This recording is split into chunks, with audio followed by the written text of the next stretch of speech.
खुदावंद यीशु मसीह के अजीम जलाली और प्यारे नाम में तमाम फ़ज़ल टेलीविज़न देखने वाले नाजरीन की खिदमत में नाजरीन, मैं आपका होस्ट पादरी ज़बलून दानिश आपकी खिदमत में हाजिर हूँ और बहुत बहुत सलाम अर्ज़ करता हूँ। तो नाजरीन, आज जो गेस्ट मेरे साथ मौजूद हैं, खुदावंद के अजीम खादिम, खुदा ने अपने बंदा को बेशुमार बरक़ात से माला माल कर रखा है और आज इस खूबसूरत शो में मैंने उनको मदऊ किया है ताकि कलाम की पुरफज़ल बातें वो आप तक पहुंचा सकें। तो आज हम बात करेंगे तौबा के ताल्लुक़ से। तो मेरे साथ जो गेस्ट मौजूद हैं, खुदा के खादिम बिशप इमरान शहजाद साहब, जिनका ताल्लुक़ महमूद बूटी लाहौर से है। खुदा वहाँ पर अपने जलाल के लिए एक अच्छी कलीसिया में उन्हें इस्तेमाल कर रहा है और इसके साथ साथ जहाँ पर भी खुदा उन्हें मौका दस्तयाब करता है, खुदा उन्हें लेकर जाता है, वो अंजील की खिदमत करते हैं और खुदावंद के नाम को इज़्ज़त और जलाल देते हैं। तो इससे पहले कि हम आगे बढ़े, तौबा के ताल्लुक़ से गुफ्तो शनीद करें, मैं अपने गेस्ट को इस खूबसूरत शो में वेलकम करता हूँ। वेलकम बिशप साहब। Thank you. खुदावंद आपके साथ हो। तो बिशप साहब, आज हम बात करेंगे तौबा के ताल्लुक़ से। जी बिल्कुल। इस वक्त बेशुमार लोग हमें वॉच कर रहे हैं, बाज़ को तौबा का मतलब ही नहीं पता, बाज़ ने तौबा की है और बाज़ ने तौबा नहीं की। मैं चाहता हूँ फ़र्स्ट ऑफ़ ऑल हमारे नाजरीन को ये बताएं, अकॉर्डिंग टू द बाइबल तौबा क्या है? जी, मसीह में आप सबको सलाम। और मैं पास्टर ज़बलून दानिश साहब का बहुत शुक्रगुज़ार हूँ, जिन्होंने आज अपने प्रोग्राम में मुझे मदऊ किया कि हम खुदावंद के पाक कलाम की सच्चाई को आपके सामने बयान कर सकें। तौबा बेसिकली जो है वो इंसान की ज़िंदगी को तब्दील करती है।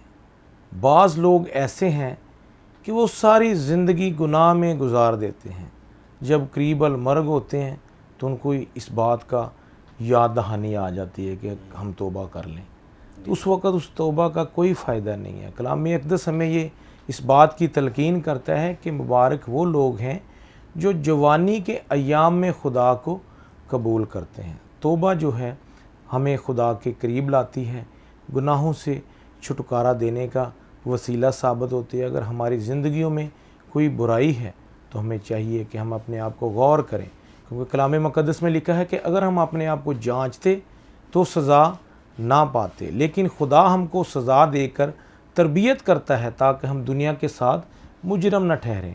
हमने अपनी ज़िंदगी पर गौर करना है कि कहीं जब रोज़े क़यामत आए तो हम मुजरमों की मौत ना मरें, बल्कि हम हवा में उड़कर बादलों में यीशु का इस्तकबाल करने वाले बन सकें। तो बिशप साहब, बड़ी खूबसूरती के साथ आपने तौबा का मतलब बताया कि तौबा इंसान को तब्दील करती है। जी। असल में बेसिकली अपने आप को तब्दील करना ही तौबा है। तो बिशप साहब, मैं चाहता हूँ कि आप ये भी हमारे नाजरीन को बताएं कि तौबा किस तरह की जाती है या तौबा करने के तरीके क्या हैं, इस ताल्लुक़ से आप क्या कहें? जी, मैं आपको ये पास्टर साहब बताना चाहता हूँ जी जी कि तौबा जो है कलाम हक़ में यूँ लिखा है कि जो ईमान लाए वो बपतिस्मा ले वो निजात पाएगा, और जो ईमान ना लाए वो मुजरम ठहराया जाएगा। जिस तरह मैंने पहले बताया कि ईमान लाने के बाद हम पर ये लाजम हो जाता है कि हम बपतिस्मा लें और हम निजात पाएंगे। जब तक हमारे दिल में तौबा के बारे में आगाही नहीं आती, हम कलाम को नहीं पढ़ते, तो ऐसा होता है कि हमारी ज़िंदगियों में अबलीस जो है वो घर कर लेता है। जब हमारी ज़िंदगियों में अबलीस की शमूलियत हो जाती है तो हम खुदा के पाक कलाम से दूर होते जाते हैं। हमारी ज़िंदगियां रोज़ बरोज़, हम जब सुबह उठते हैं, रात को सोते हैं, फ़िक्रमंदी से हमारी ज़िंदगियां भरी पड़ती हैं। तो तौबा हमें जो है खुदा के करीब लाती है। जब हम तौबा करेंगे तो यकीनन अबलीस हमसे भागेगा। कलाम हक़ में यूँ लिखा है कि बस खुदा के ताबे हो जाओ और अबलीस का मुकाबला करो तो वो तुमसे भाग जाएगा। जब हम अबलीस का पूरे दिल से मुकाबला करेंगे तो उसी सूरत में करेंगे जब हम निजात याफ्ता होंगे। हमारी ज़िंदगी गुनाहों से खाली होगी, हमारी ज़िंदगियों में कोई गुनाह नहीं होगा, हमारी ज़िंदगियों में से मसीहत नज़र आए। हम नाम के मसीही नहीं, हमने अपने किरदार से भी मसीह के नाम को जलाल देना है। और जब तक हमारे जहनों में, हमारे दिलों में मसीह की मोहब्बत नहीं होगी हम तौबा नहीं कर सकते। यस, तो बिशप साहब, तौबा का मतलब आपने बताया है जी जी कि अपने गुनाहों का इकरार करना, अपने गुनाहों को तर्क करना, छोड़ना। जी। और तौबा क्या कह लें कि ईमान लाना, आप कह रहे हैं कि ईमान लाएंगे तो हमारी तौबा बिल्कुल काबिल कबूल होगी। तो ये भी डिफ़ाइन कर दें हमारे नाजरीन के सामने कि ईमान किस चीज़ पर लाना चाहिए। बड़े मबूद हैं, बड़ी ऐसी चीज़ें हैं जी जी जिस पर इंसान ईमान रखता है। बाज़ लोग तो सूरज की परस्तिश करते, सूरज पर ईमान रखते, बाज़ गाय की इबादत करते, गाय पर ईमान रखते। मुख्तलिफ दुनिया में क्या कह लें कि चीज़ें हैं जिन पर लोग ईमान रखते हैं, उनको अपना खुदा मानते हैं। तो मैं चाहता हूँ कि ये भी डिफ़ाइन कर दे, बताएं हमारे नाज़रीन को कि तौबा कौन सी काबिल कबूल है और किस पर हमें ईमान लाने की ज़रूरत है। हमें सबसे पहले यीशु मसीह नासरी पर ईमान लाने की ज़रूरत है। दुनिया में बहुत से मज़ाहब हैं, बहुत से खुदा हैं। अगर आप नेट पे सर्च करें तो बेशुमार मज़ाहब ऐसे हैं जो खुदा को नहीं मानते। हमें खुदा को भी मानना है, खुदा के बेटे को भी मानना है, क्योंकि यूहन्ना की अंजील उसका 3 बाब 16वीं आयत में लिखें, क्योंकि खुदा ने दुनिया से ऐसी मोहब्बत रखी कि उसने अपना इकलौता बेटा बख्श दिया ताकि जो कोई ईमान लाए वो निजात पाएगा। ठीक है, हमें निजात पाने के लिए यीशु के पास आने की ज़रूरत है। कोई गैर मबूद दुनिया में ऐसी हस्ती नहीं जो हमें हमारे गुनाहों से रिहाई दे सके। खुदा ने अपने बेटे को इस दुनिया में भेजा ताकि जो उस वक़्त दुनिया में गुनाहगारी की हालत में थे, गुनाह आलूदा ज़िंदगी गुजार रहे थे, तो खुदा ने अपने बेटे के ज़रिए उन तमाम गुनाहों को धो डाला और दुनिया को पाक और साफ़ किया। मगर आज भी बहुत से लोग ऐसे हैं जो खुदा पर ईमान नहीं रखते, खुदा के बेटे पर ईमान नहीं रखते। जब तक हमारी ज़िंदगियों में खुदा के बेटे को हम ईमानदारी से कबूल नहीं करेंगे, बाइबल मुक़द्दस में तकरीबन 4 यीशु नाम के लोग हैं। एक अब यीशु है, एक अल यीशु है, एक बर यीशु है और एक यीशु नासरी है। जब पौलुस रसूल दमिश्क की तरफ जा रहे हैं मसीही लोगों को पकड़ने के लिए, तो रास्ते में यकायक एक उनके साथ ऐसा वाक़या पेश आया कि जिस वाक़ये ने उनकी ज़िंदगी को तब्दील कर दिया। और वो शख्स जो मसीहत के ख़िलाफ़ था, जो मसीही लोगों को कत्ल करके, मसीही लोगों को गिरफ़्तार करके, मसीही लोगों को पकड़ कर कैद खाना में लाने की ख्वाहिश थी, और वही खुदा का मकबूल नज़र हो गया। वो खुदा के करीब आ गया, उसने बहुत से लोगों की जान ली। उसने एक लेटर जो है बादशाह सलामत से वसूल किया कि मुझे हुक्मनामा जारी किया जाए कि मैं जो लोग मसीही तालीम को फैला रहे हैं मैं उनको लाकर कैद खाना में डालूं। और जब उसकी ज़िंदगी तब्दील हुई, यीशु ऊपर आसमान से आवाज़ आई कि ए सौल तू मुझे क्यों सताता है। तो सौल ने जवाब दिया, ऐ खुदावन तू कौन है जिसे मैं सताता हूँ। तो आवाज़ आई, मैं यीशु नासरी हूँ जिसे तू सताता है। हमने अब यीशु की प्रस्तश नहीं करनी, उसके फॉलोअर नहीं बनना, बार यीशु के फॉलोअर नहीं बनना, अब यीशु के फॉलोअर नहीं बनना। हमने जीसस क्राइस्ट यीशु मसीह नासरी के हमने फॉलोअर बनना है। तो जब तक हम यीशु नासरी को अपनी ज़िंदगियों में अपना निजात दहिंदा तस्लीम नहीं करेंगे, हमारी तौबा काबिल कबूल नहीं हो सकती, वो बेफ़ायदा है। हम अपने आप को, कलाम में लिखा है कि कलाम को पढ़ने वाले ही ना बनो बल्कि उस पर अमल करने वाले बनो। ऐसा ना हो कि जो पढ़ते हैं उस पर अमल नहीं करते, वो अपने आप को धोखा देते हैं। यस, तो बिशप साहब, तौबा का मतलब आपने बताया फर्स्ट ऑफ ऑल, उसके बाद कि ईमान लाना है तो मसीह खुदावंद पर लाएं। जब मसीह खुदावंद पर हम ईमान लाते हैं जी तो तभी निजात पाएंगे। तो जब कोई इंसान तौबा कर लेता है, और उस तौबा का क्या फ़ायदा है? मैं चाहता हूँ कि हर कोई काम, कोई भी शख्स है कोई काम करता है, उसके पीछे कोई पर्पस, कोई मकसद होता है। तो तौबा कोई करता है तो क्या उसके फ़ायदे हैं, क्या उसको फ़ायदा हासिल होगा, ये भी हमारे नाज़रीन को बताएं। मैं आपको ये बताना चाहता हूँ कि तौबा करने के फ़ायदे बहुत ज़्यादा हैं और ना करने के भी नुकसानात हैं। जैसा कि हम देखें बाबे नूह की स्टोरी, हम अगर उसको फॉलो करें तो उस वक्त पूरी दुनिया में जितनी दुनिया थी रुए ज़मीन पर, जो चरिंद परिंद थे, जो जानवर थे, जो इंसान थे, बाबे नूह ने 100 साल तक खुदावंद के पाक कलाम की मनादी की, लोगों को इस बात की तरफ उन्होंने अवेयरनेस पैदा की कि तुम ईमान लाओ तो बच जाओगे। मगर लोगों ने उसकी बात पर कोई अमल दरामद ना किया, बल्कि वो उसको क्रिटिसाइज़ भी करते थे, उसको वो पूछते भी थे कि अभी तो दूर दूर तक कोई आंधी तूफान का कोई ऐसा नामो निशान नहीं है, तो ये बाबा जो है पागल हो गया है।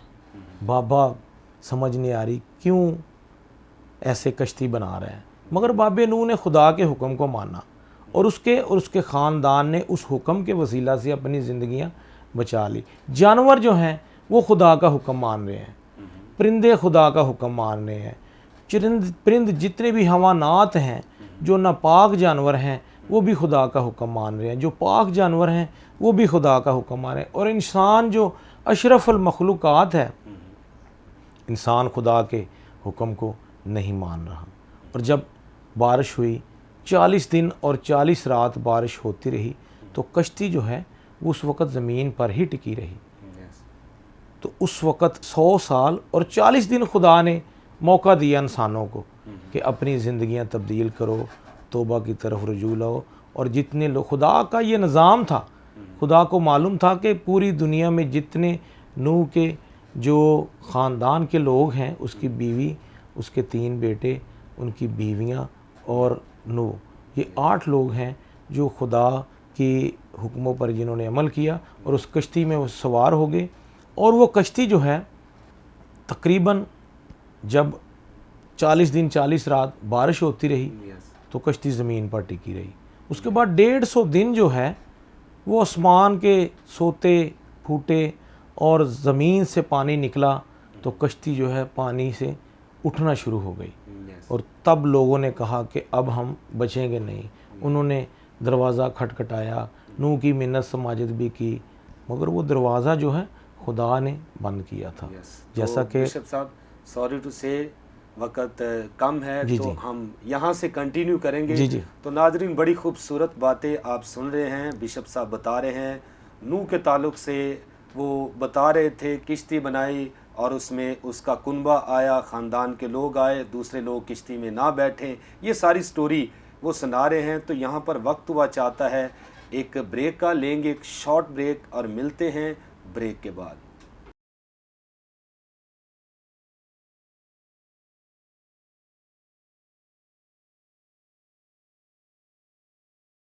वेलकम बैक नाजरीन, आप देख रहे हैं प्रोग्राम पुरफजल बातें। तो हम बात कर रहे थे तौबा के ताल्लुक़ से और बिशप साहब बता रहे थे नूह की किश्ती के ताल्लुक़ से, नूह के ख़ानदान के ताल्लुक़ से, नूह की ज़िंदगी के ताल्लुक़ से और बारिश का सिलसिला, इस ताल्लुक़ से भी वो बातचीत कर रहे थे। बिशप साहब, हम ब्रेक पर जाने से पहले आप बड़ी खूबसूरत बातें कर रहे थे, मैं चाहता हूँ वहीं से हम कंटिन्यू करेंगे कि जो लोग तौबा कर लेते हैं और उस तौबा का फ़ायदा क्या होता है। तो आप नूह के ताल्लुक़ से बता रहे थे, तो मैं चाहता हूँ वहाँ से कंटिन्यू करते हुए हमारे नाजरीन को आगे। मैं ये बताना चाहता हूँ कि नूह के जो ख़ानदान के जितने लोग थे, उन्होंने मसीह पर ईमान रखा और ईमान को मजबूत रखा, उन्होंने अपनी ज़िंदगी को बचा लिया और उनकी नस्ल जो है वो आज भी कायम दायम है। इस तरह जब यूना नबी को खुदा ने हुक्म दिया कि तूने नैनवा को जाना है, तो उसने खुदा के हुक्म को टाला और उसने तरसीस की तैयारी कर ली, क्योंकि उसके जहन में ये था कि वहाँ के लोग बहुत ज़्यादा गुनाहगारी की ज़िंदगी गुजार रहे हैं, मे बी कि मेरी इस मनादी पर वो अपनी ज़िंदगियों को तब्दील ना करे। मगर खुदा का प्लान था। उसने जब तरसीस के जहाज़ में टिकट लिया तो बैठ गया, तो समुंदर में बहुत ज़्यादा तग़यानी आ गई, तो खुदा ने एक मछली को हुक्म दिया, उसने यूना को निगल लिया। यूना ने 3 दिन तौबा की मछली के पेट में कि मैंने खुदा तेरे सामने गुनाह किया है। आज हम गुनाह करते हैं तो हम अकड़ जाते हैं, खुदा के सामने सीधे हो जाते हैं। जैसे अपने बहन भाइयों के सामने होते हैं, माँ बाप के सामने होते हैं, हम खुदा के सामने भी हो जाते हैं कि खुदा ने क्या करना है हमारे साथ। मगर उस बात का अंदाज़ा तब होगा जब खुदा हमें छोड़ देता है। मलाकी की किताब में लिखा है कि अब ज़रा खुदा को मनाओ ताकि वो हम पर रहम करे।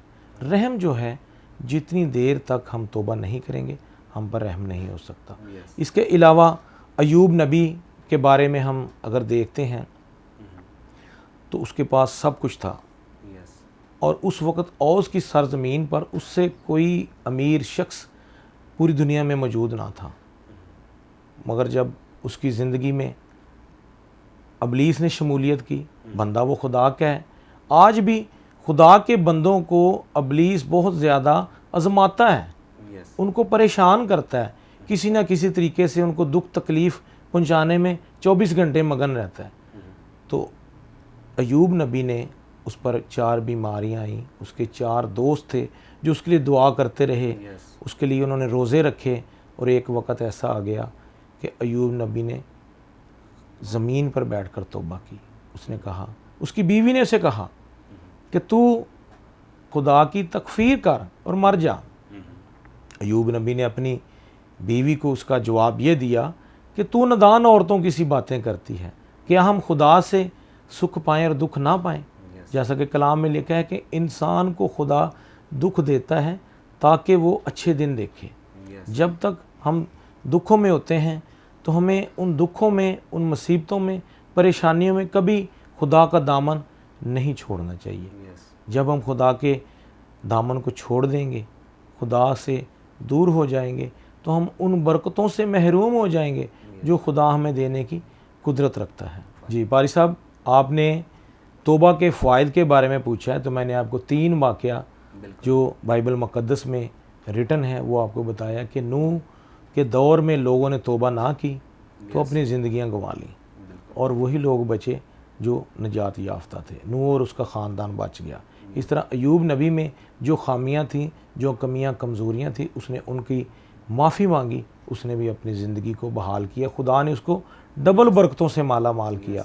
जितने माल मवेशी छिन गए थे वो भी उसको डबल मिल गए और उसके 10 बच्चे थे जो मर गए वो भी उसको दोबारा खुदा ने अता किए। इसी तरह नैनवा की स्टोरी मैं आपको बताना चाहता हूँ। जब यूना ने नैनवा में जाके तौबा की मनादी की तो लोगों ने उसकी मनादी को कबूल किया।